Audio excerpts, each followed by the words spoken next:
जय मसीह आप सभी को और स्वागत करते हैं आज के डिवोशन में। और आइए हम लोग धन्यवाद देते हैं सबसे पहले कि परमेश्वर ने एक नई मौका एक नए दिन हमारे जीवन में जोड़ा है, इसके लिए धन्यवाद देते हैं। आइए हम लोग वचनों में जाते हैं और आज के वचन रहेगा यूहन्ना की पुस्तक 15वां अध्याय उसका 20-21 में हम लोग यहाँ पे पढ़ेंगे। और हम सभी से परिचित हैं कि उड़ाव पुत्र का एक घटना है और इसमें से हम लोग देखेंगे कुछ बातों को। यहाँ पर लिखा है लूका की पुस्तक 15वें अध्याय और उसका 20 और 21 को हम लोग पढ़ते हैं। यहाँ पे लिखा है, तब वे उठकर अपने पिता के पास चला। वे अभी दूर ही था कि उसके पिता ने उसे देखकर तरस खाया और दौड़कर उसे गले लगाया और बहुत चूमा। पुत्र ने उससे कहा, पिताजी, मैंने स्वर्ग के विरोध में और तेरी दृष्टि में पाप किया है और अब इस योग्य नहीं रहा कि तेरा पुत्र कहलाऊं। परंतु पिता ने अपने दासों से कहा, झट अच्छे से अच्छा वस्त्र निकल कर उसे पहनाओ और उसके हाथ में अंगूठी और पाँव में जूतियाँ पहनाओ। आइए हम लोग प्रार्थना करते हैं। जीवित परमेश्वर, हम धन्यवाद करते हैं आपके इस जीवित वचन के लिए। प्रभु पवित्र आत्मा सहायता करे परमेश्वर, हमें आपके ज्ञान बुद्धि से भरे और हमें इस वचनों को समझने के लिए सहायता करें। प्रभु आप अगुवाई करें और आप हमसे बातें करें। प्रभु धन्यवाद करते, प्रार्थना यीशु के नाम से मांगते हैं, आमीन। जिस तरीके से यहाँ से हमने पढ़ा तो ये है उड़ाव पुत्र की एक कहानी है और यहाँ पे पिता के दया के बारे में आज जो हम लोग टॉपिक में बात करेंगे वो है पिता का दया।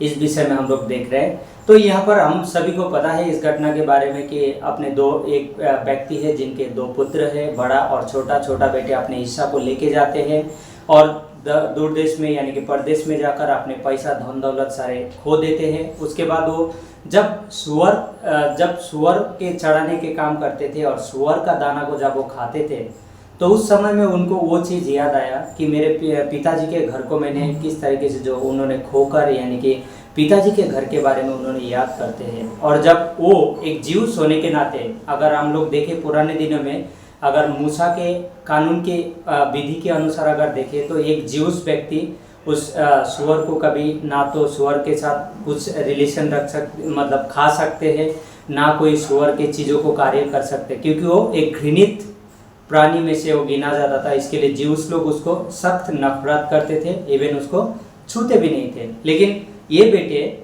जब अपने सारे चीज़ खोने के बाद जब अपने कुछ ऑप्शन नहीं बचा उनके पास, तो उन्होंने क्या किया, अंतिम में जाकर उनको उस सुअर को चढ़ाना पड़ा। और उसके भोजन को उसको जब खा रहे थे तब उनको याद आया कि मेरे पिता के घर में जो दास है, जो लोग हैं, वो लोग मेरे से भी अच्छा है, वो लोग इससे भी अच्छा बेहतर खाना खाते हैं जो सुअर का चारा था। क्योंकि इस बेटे के पास कुछ मौका नहीं था कि और कोई उसको खाना भी नहीं दे रहा है अच्छा खासा कि वो खा सके या अपने दिन बिता सके, क्योंकि उन्होंने सारे चीज़ जो लिए थे अपने पिता से, जो लेकर वो परदेश गए थे, सारी चीज़ उन्होंने गवा दिया। और जिसके कारण उनको याद आया अपने पिता के घर को और उन्होंने उसी हालत में क्या मन में सोचा कि मैं जाऊंगा। और एक ही चीज़ उन्होंने मन में ठान के गया था कि मैं जाऊंगा अपने पिता के पास और मैं पिता को कहूँगा कि मैं जो स्वर्ग में जो जीवित ईश्वर है उसके विरुद्ध में मैंने पाप किया और मैं आपके विरुद्ध में पाप किया पिताजी, और मैं आपके पुत्र कहलाने का लायक का नहीं है। जब वो पुत्र वापस आता है, जब याद करते अपने पिता के घर को, अपने घर को, तो उस समय वो आता है। और जब वो आता है उसके पिताजी ने दूर से ही देखकर, बाइबल कहते हैं दूर से ही देखकर उनके पिताजी ने दौड़ कर गया बेटे के पास। बेटे ने दौड़ कर नहीं आया, लेकिन पिताजी का जो दया था वो अपने पुत्र के प्रति दिखाया। और उन्होंने क्या किया, गया अपने बेटे को सबसे पहले गले लगाया, चूमा। ये नहीं देखा मेरा बेटा का बाल कितना बड़ा हो गया या कितना गंदे कपड़े पहने हैं, कितना बदबू आ रहा है उनके बदन से, ये नहीं देखा पिता ने क्या किया पता है, वहाँ पे पिता ने उनके पास दौड़ कर जाके उनको गले लगाया और उनको चूमा और उनको प्रेम दिखाया। और उसके बाद अपने नौकर को पिताजी कहते हैं, और तब तक पुत्र कहते हैं कि पिताजी, मैं इस घर का पुत्र का लायक का नहीं हूँ, क्योंकि मैंने जीवित ईश्वर के विरुद्ध में पाप किया और आपके विरुद्ध में मैंने पाप किया, इसके लिए मैं इस योग्य का नहीं हूँ। लेकिन मुझे क्या करे, मुझे अपने घर में एक सेवक की तरह ही रख ले, क्योंकि मैं इस योग्य के नहीं हूँ।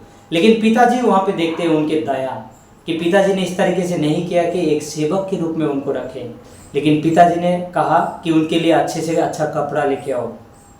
और जो अच्छा कपड़ा लेके आया और वो कपड़ा के द्वारा क्या किया, बेटा को पहनाया गया, हाथ में अंगूठी पहनाया गया, पैरों में उनको जूता पहनाया गया, जैसे हम लोग वचन में पढ़े।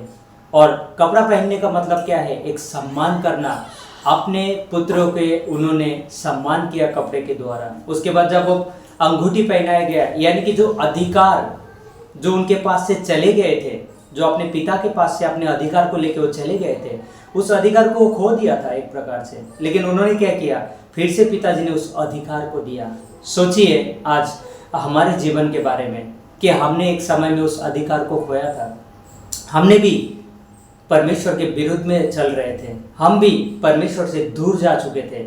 लेकिन क्या किया, यीशु मसीह को भेजा इस संसार में, और जिसके द्वारा हमारा जो रिश्ता था, जो टूट चुका था, जो हम दूर जा चुके थे हमारे पिता से कहीं कोस दूर, लेकिन क्या किया, पिता ने फिर से हमें अपने पुत्र के द्वारा हमें गले लगाया, हमें चूमा, हमसे प्रेम किया। और इसके लिए तो यीशु मसीह को क्रूस में दे दिया, ताकि क्या हो सके, हमारा जो दूरी हो गया था पाप के वजह से, जो ईश्वर से, परमेश्वर से हम दूर चले गए थे, पिता ने फिर से रिस्टोर किया। यानी कि फिर से पिता ने अपने दया के द्वारा, अपने पुत्र के द्वारा हमें फिर से वापस लेके आया। जो हम पुत्र कहने का लायक नहीं थे, लेकिन यूहन्ना की पुस्तक हमें कहता है कि हमें उसने पुत्र करके कहलाया है। हमारे लिए सोचिए कितनी बड़ी बात है आज कि हम बिखर गए थे, हम बिछड़ गए थे, हम ईश्वर से दूर चले गए थे, लेकिन आज पिता ने फिर से हमें ढूंढ निकाला, पिता ने फिर से हमारा इंतज़ार किया, पिता ने फिर से हमें प्रेम किया, हमें गले लगाया। और उन्होंने, जैसे हमने सब लोगों ने उनके विरुद्ध में क्या किए थे, पाप किए थे, गलत किए थे, और हम ये एक्सपेक्ट नहीं कर सकते थे कि हम उसके पुत्र कहलाने के योग्य के हैं।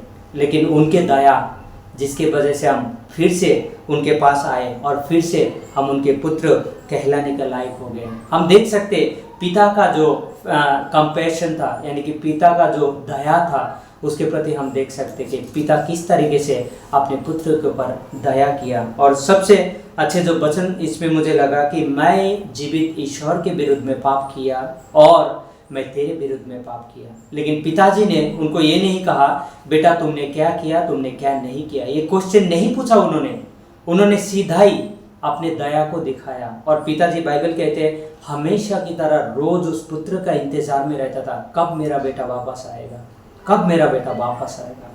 तो आज के दिन में सोचिए आप और मैं जब परमेश्वर के पास आए, यानी कि हम वापस आ चुके हैं परमेश्वर के पास में, हमारे रिश्ता टूट चुका था, लेकिन पिता के पास फिर से हमारा एक पुत्र का अधिकार हमें आज मिल चुके हैं।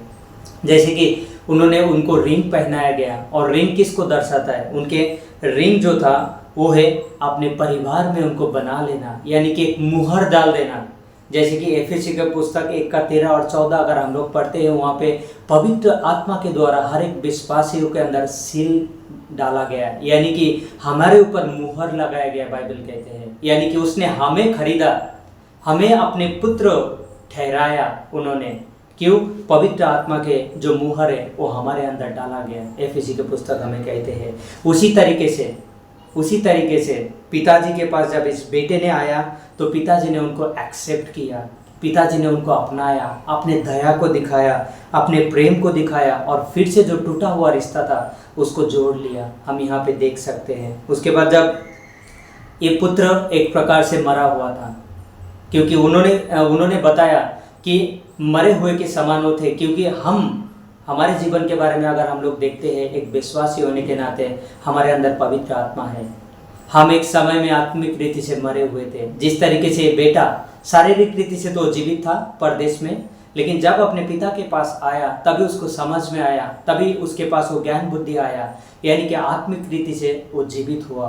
वो मरे हुए थे आत्मिक रीति से, शारीरिक रीति से वो जीवित था कैसे भी किसी भी हालत में, लेकिन वो आत्मिक रीति से मरे थे, लेकिन आत्मिक रीति से वो एक नया जीवन पा लिया अपने पिता के पास आने के बाद। उसके बाद वो खोया हुआ था और उसको ढूंढा गया, यानी कि वो खो गया था इस संसार के भीड़ में, संसार की चीज़ों में या गलत चीज़ों में वो खो गए थे अपना जीवन से। लेकिन फिर से जब पिता के पास आया, क्या हो गया, पिता के पास आने के बाद वो फिर से मिल गया पिता के पास, यानी कि फिर से उसको एक नया जीवन मिल गया।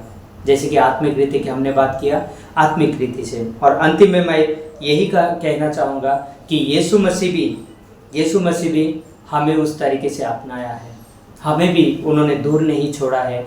आज भी परमेश्वर इंतज़ार कर रहे हैं लोगों के बचने का। क्यों? लोग आज संसार में जी रहे हैं, लोग आज गलत चीज़ों में जी रहे हैं, लोग आज पाप में जी रहे हैं, लेकिन लोगों को क्या चीज़ की आवश्यकता है? उद्धार की आवश्यकता है, परमेश्वर के प्रेम की आवश्यकता है।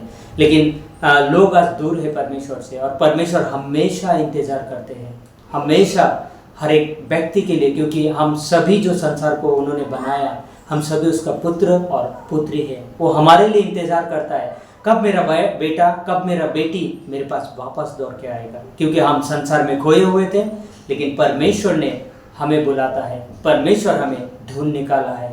और परमेश्वर के पास जब हम आते हैं, हमारा जो अधिकार हमसे छीन लिया गया था पाप के कारण, उस अधिकार को फिर से हम पा लेते हैं उसके दया के द्वारा। इसके लिए हमारे पास हम ये कह सकते हैं कि पिता के अगेंस्ट में जो हमने कार्य किया था, या जो भी चीज़ हमने किया था, आज सारी चीज़ों को परमेश्वर ने यीशु मसीह के द्वारा हटा दिया और हमारा रिश्ता फिर से जोड़ दिया है। तो याद करें परमेश्वर के दया को, कि परमेश्वर कितना दयाबंद है, एक पिता की तरह। जिस तरीके से इस घटना में हमने देखा है पिता और पुत्र का जो संबंध है, तो हम सब भी उनके पुत्र हैं और हमें भी उन्होंने इस तरीके से अपनाया है। तो धन्यवाद देते हैं परमेश्वर को इस जीवित वचन के लिए, कि ये वचन जो है ये हमारे लिए जीवन में जीने के लिए आशा को लेकर आता है, क्योंकि हमारे पास परमेश्वर की दया है। और इस वचन के द्वारा परमेश्वर आप सभी को आशीष करें और आपके आज के दिन आशीषमय रहे। धन्यवाद। आमीन।